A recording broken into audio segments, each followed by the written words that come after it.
What if I told you that one man's ego destroyed the most powerful criminal empire in American history? John Gotti didn't just break the rules of organized crime, he shattered them completely. While traditional mob bosses stayed in the shadows, Gotti craved the spotlight, wearing $2,000 suits and courting media attention like a celebrity. His reckless ambition didn't just get him caught. It triggered a domino effect that brought down an entire criminal dynasty that had ruled New York for decades. Born into poverty in the South Bronx, John Joseph Gotti Jr. seemed destined for a life of struggle and obscurity. His father worked sporadically as a day laborer, and the family frequently moved between rundown apartments, never staying anywhere long enough to establish roots. By age 12, Gotti had already learned that the streets offered more opportunity than the classroom. He dropped out of Franklin K. Lane High School at 16, but his real education was just beginning. The Fulton Rockaway Boys became Gotti's first criminal family. This East New York gang specialized in stealing cars, robbing trucks, and running numbers games throughout Queens and Brooklyn. At 16, Gotti wasn't just another member. He was earning more money than most adults in his neighborhood. The gang operated with military precision, and Gotti quickly demonstrated an unusual talent for planning jobs and managing people. He formed particularly close bonds with Angelo Ruggiero and Wilfred Johnson, relationships that would define his criminal career for decades. Prison should have ended Gotti's rise before it truly began. Between 1963 and 1973, he served multiple sentences for hijacking, assault, and attempted manslaughter. Most criminals emerged from prison broken or reformed. Gotti emerged with new connections and enhanced credibility. Each arrest added to his reputation as someone willing to take risks that others wouldn't dare. His fellow inmates included experienced members of New York's 5 crime families, and Gotti absorbed their knowledge like a student studying for final exams. Truck hijacking became Gotti's specialty during the early 1970s. He assembled crews that would wait near Kennedy Airport, following cargo trucks to isolated areas where they could be robbed without interference. These weren't random crimes. Gotti researched shipping schedules, bribed warehouse workers for inside information, and knew exactly which trucks carried the most valuable merchandise. A single successful hijacking could net his crew $50,000 in goods, an enormous sum that dwarfed what most legitimate workers earned in a year. Aniello Delacroce noticed Gotti's unusual combination of intelligence and ruthlessness. Known as Mr. Neal, Delacroce served as underboss of the Gambino crime family and commanded respect throughout organized crime circles. He saw potential in the young street criminal that others had overlooked. Delacroce began inviting Gotti to social events and introducing him to higher-level family members. This mentorship transformed Gotti from a common thief into someone with access to the Gambino family's vast criminal network. Under Delacroce's guidance, Gotti expanded beyond simple theft into sophisticated criminal enterprises. His crew began running illegal gambling operations that generated thousands of dollars weekly in steady income. They established loan-sharking businesses that charged devastating interest rates to desperate borrowers. Construction companies paid tribute to operate in Gotti's territory. By the mid-1970s, Gotti's crew was generating more money than entire families of made members within the Gambino organization. Violence remained Gotti's most effective tool for maintaining control and expanding territory. He personally participated in beatings that sent clear messages to anyone considering cooperation with law enforcement. When diplomatic solutions failed, Gotti resorted to calculated brutality that eliminated problems permanently. This willingness to use extreme violence separated him from criminals who preferred avoiding confrontation and drew attention from family leadership seeking reliable enforcers. The formal ceremony took place in 1977, though the exact date and location remained secret for obvious reasons. Gotti knelt before senior family members, repeated ancient vows of loyalty, and received the ring and kiss that marked his transition from associate to made member of the Gambino crime family. This ritual granted him the right to participate in family decisions, collect tribute from criminal activities in his territory, and most importantly, order the deaths of anyone who threatened family interests. The the street thug from the Bronx had achieved something that eluded most career criminals: full membership in America's most powerful criminal organization, with all the opportunities and dangers that status would bring. Paul Castellano represented everything that frustrated John Gotti about modern organized crime. When Carlo Gambino died in 1976, he bypassed his underboss Aniello Delacroce and instead chose his brother-in-law Castellano to lead the family. This decision created immediate resentment among traditional members who expected Delacroce to assume control.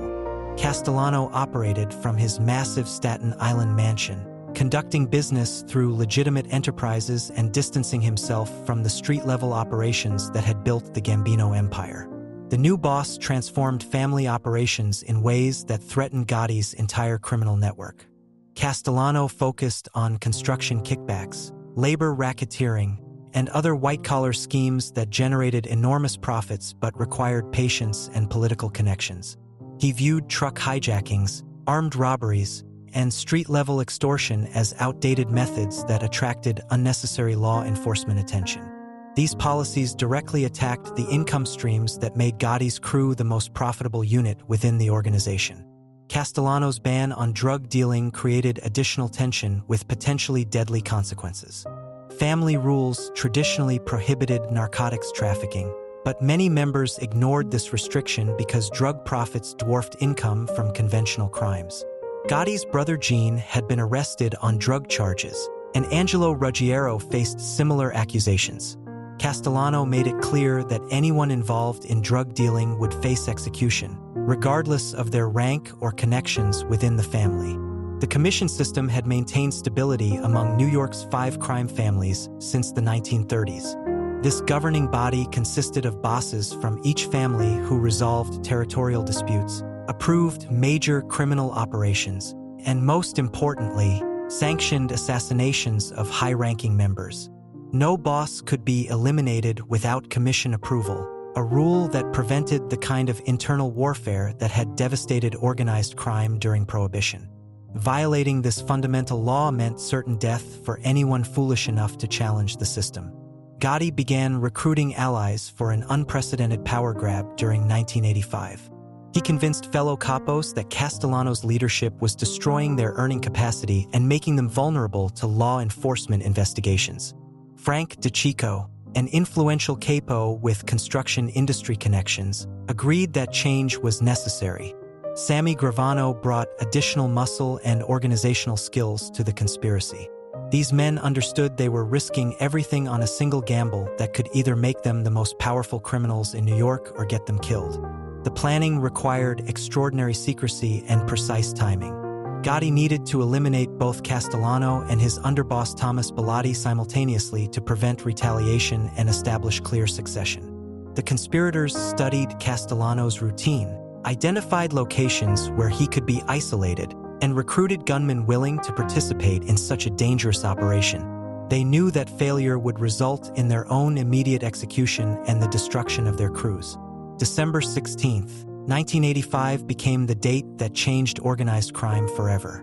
Castellano and Bellotti arrived at Spark Steakhouse on East 46th Street for a dinner meeting, unaware that Gotti's gunmen were waiting nearby. As the two men stepped from their Lincoln sedan, pursuers emerged from the crowd and fired multiple rounds at close range. Both victims died instantly on the sidewalk while Christmas shoppers scattered in panic. Gotti drove past the scene moments later to confirm that his targets were dead. The assassination represented the first unsanctioned hit on a boss of the 5 families since Frank Costello survived an attempt in 1957. Gotti had neither sought nor received approval from the commission for this murder, violating the most sacred rule in organized crime. He calculated that other bosses were tired of Castellano's arrogant behavior and would accept his removal rather than risk a war. This gamble initially appeared successful as Gotti assumed control of the Gambino family without immediate retaliation, but his defiance of traditional authority had set forces in motion that would ultimately consume him and everything he had built. Carlo Gambino conducted business from dingy social clubs, never spoke to reporters, and most Americans couldn't have picked him out of a police lineup. Vito Genovese avoided photographers and met associates in basement restaurants where conversations happened in whispers. These bosses understood that survival depended on invisibility, that power meant never having your name in newspapers or your face on television. Their anonymity protected them from law enforcement surveillance and kept their criminal enterprises operating without interference. Gotti rejected this approach completely. Instead of hiding, he transformed himself into organized crime's first celebrity boss. Every morning, he spent an hour styling his silver hair into perfect waves. His barber charged $75 for each haircut, an astronomical sum in the 1980s that exceeded what many people earned in a week. Gotti's closet contained dozens of handmade suits from exclusive tailors who charged $2,000 per outfit. These weren't simple business suits, but masterpieces of craftsmanship featuring silk linings, mother-of-pearl buttons, and fabric imported from Italian mills. The Rave Night Social Club on Mulberry Street became Gotti's personal stage. Every Tuesday and Thursday evening, he held court at this narrow storefront in Little Italy, greeting visitors like a politician meeting constituents.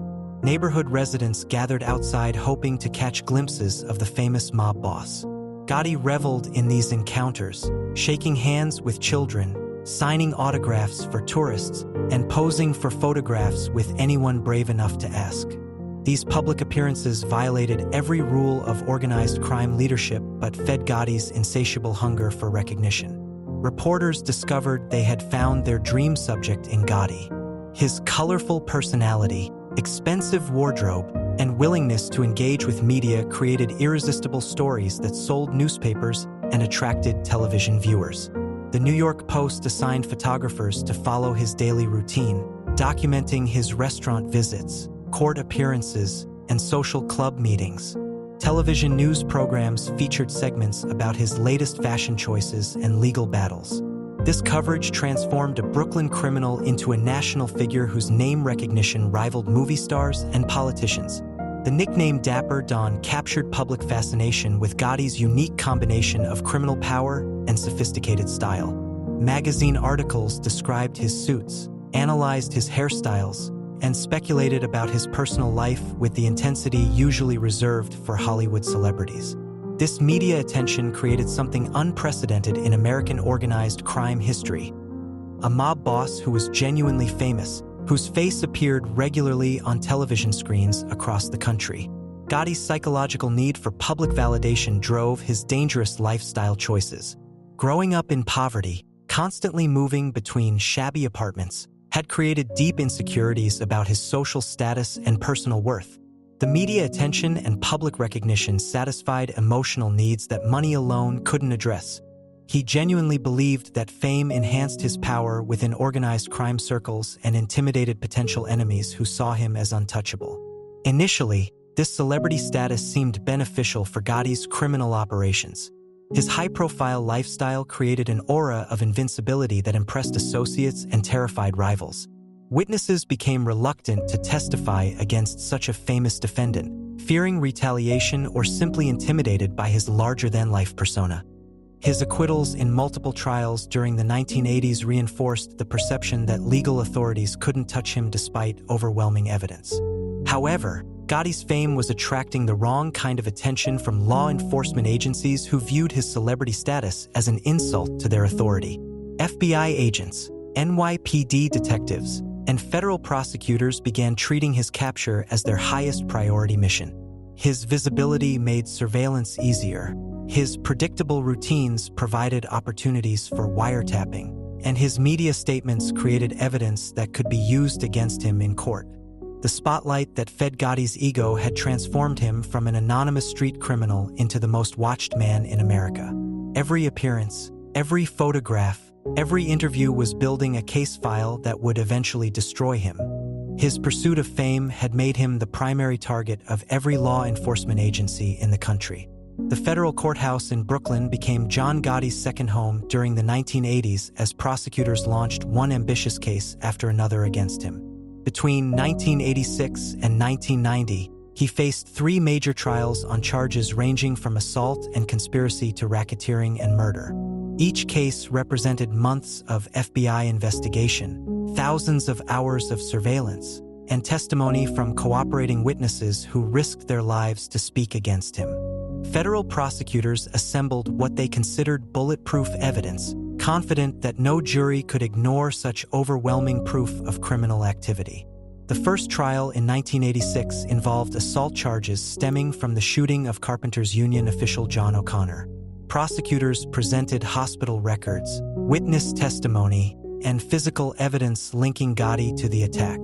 The second trial focused on racketeering charges that included loan sharking, illegal gambling, and extortion. Wiretap recordings captured Gotti discussing criminal activities in explicit detail. The third trial addressed conspiracy, charges related to armored car robberies that netted millions of dollars. In each case, prosecutors felt certain they had assembled enough evidence to convict any reasonable defendant. Gotti's organization deployed sophisticated jury tampering operations that turned the courtroom into another battlefield. Private investigators working for the defense conducted extensive background checks on potential jurors, researching their financial situations, family relationships, and personal vulnerabilities.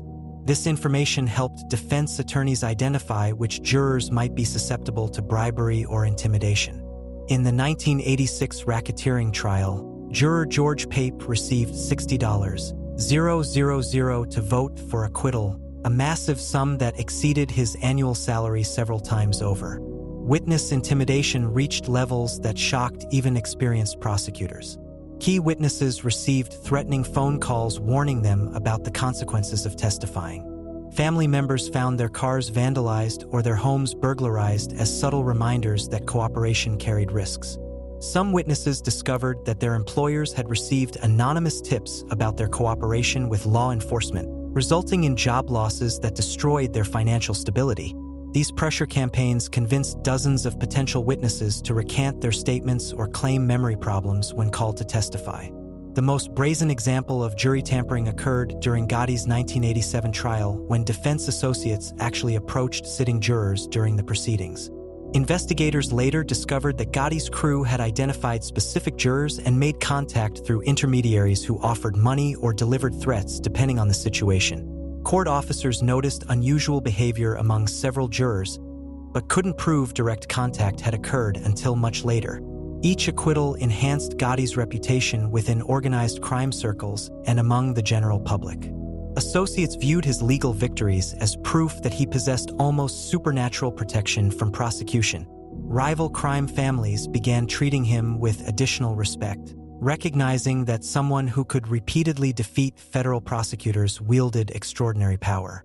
His ability to walk free from courtroom after courtroom created a mythology suggesting that normal legal processes simply didn't apply to him. The media embraced this narrative with enthusiasm, coining the term Teflon Don to describe Gotti's apparent immunity to criminal prosecution. Newspaper headlines celebrated his legal victories with the same excitement typically reserved for sports championships. Television reporters breathlessly covered each acquittal as evidence that Gotti had somehow outsmarted the entire federal justice system. This coverage transformed his courtroom appearances into public spectacles that attracted crowds of supporters and curious onlookers. Federal law enforcement agencies responded to these humiliating defeats by dramatically increasing resources dedicated to Gotti's investigation. The FBI reassigned dozens of agents to work exclusively on Gambino family cases. Prosecutors requested additional funding for surveillance equipment and undercover operations. Justice Department officials made Gotti's conviction their highest priority, viewing his continued freedom as a direct challenge to federal authority. The very tactics that made Gotti seem legally untouchable were creating the foundation for his destruction. Each act of jury tampering and witness intimidation generated additional criminal charges that prosecutors could pursue later. His courtroom victories had made him the most wanted man in America. Salvatore Gravano had killed 19 people alongside John Gotti, sharing secrets that bound them closer than blood brothers. As Gotti's underboss, Gravano participated in the Castellano assassination, managed family operations across Brooklyn, and earned millions through construction rackets and illegal gambling. Their partnership seemed unbreakable, forged through years of violence and mutual dependence. Gravano trusted Gotti completely, believing their loyalty was absolute and permanent. The FBI had spent years trying to penetrate Gotti's inner circle without success. Traditional surveillance methods failed because Gotti conducted sensitive business in locations designed to prevent eavesdropping. The rave night social club's noisy environment made recording conversations nearly impossible, even with sophisticated equipment. FBI technicians placed bugs throughout the club, but the constant noise from television sets, card games, and casual conversation rendered most recordings useless. The breakthrough came when agents discovered that Gotti held his most important meetings in a third-floor apartment above the rave night. This quieter location allowed for clear recordings of conversations between Gotti, Gravano, and other family members discussing murders, extortion, schemes, and internal family politics. FBI equipment captured hundreds of hours of conversations between 1989 and 1990, creating an archive of evidence that documented the Gambino family's criminal operations in unprecedented detail. These recordings revealed Gotti's involvement in murders dating back decades. He discussed ordering the execution of Luis Milito, a Gravano associate who had fallen out of favor with family leadership. Tapes captured him planning the murder of Robert DiBernardo, a family member who had challenged Gotti's authority. Most damaging were recordings where Gotti openly discussed his role in the Castellano assassination, providing prosecutors with direct evidence of conspiracy and murder. The wiretaps captured something even more devastating than criminal admissions: Gotti's private opinions about his closest associates. In conversations with Frank Lacasio, Gotti expressed doubts about Gravano's intelligence and loyalty. He called Gravano names, questioned his decision-making abilities, and suggested that his underboss was becoming a liability. These comments revealed Gotti's true feelings about the man who had helped him seize control of the family.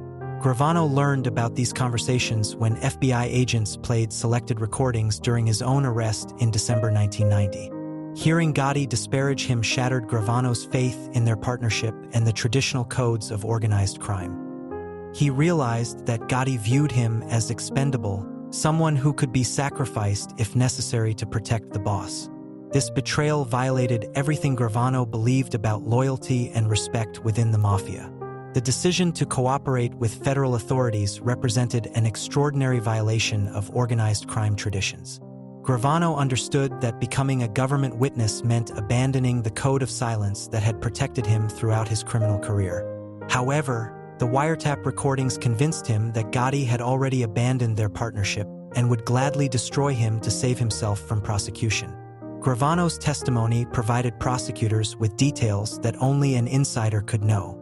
He described the planning and execution of the Castellano murder, explained the family's criminal enterprises, and confirmed the authenticity of conversations captured on FBI recordings.